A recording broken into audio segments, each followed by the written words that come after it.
நமக்கு எப்பவுமே நம்மளை நேசிக்க வேண்டியவங்க நம்மளை நேசிக்காம நம்முடைய அன்பு இன்னொருத்தருக்கு போகும்போது நமக்கு வலிக்கும் பாருங்களேன். இந்த சாமுவேல் மட்டும் தேவனுடைய ஆலயத்துல இந்த வயசான ஒரு இடத்துல கஷ்டப்பட்டு இருக்கும்போது இந்த அம்மா தன்னுடைய எல்லா பாசத்தையும் 3 தம்பிகளுக்கும் 2 தங்கச்சிகளும் கொடுத்துட்டாங்க. ஆனா இந்த பிள்ளைய மட்டும் வருஷத்துக்கு ஒரு டைம் தான் வந்து பார்ப்பாங்க.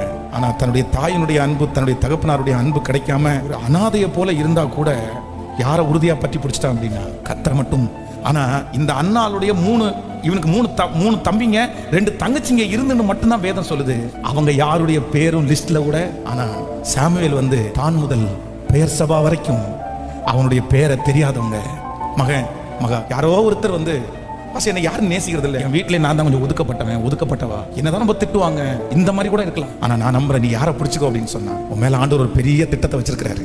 அவங்க எல்லார பார்க்கலும் கர்த்தரும் பேரை பெருமைப்படுத்துவார். ஆகாது என்று தள்ளப்பட்ட கல்லை தலைக்கு மூளைக்கல்லாய் மாற்றுகிறவர் கர்த்தர்.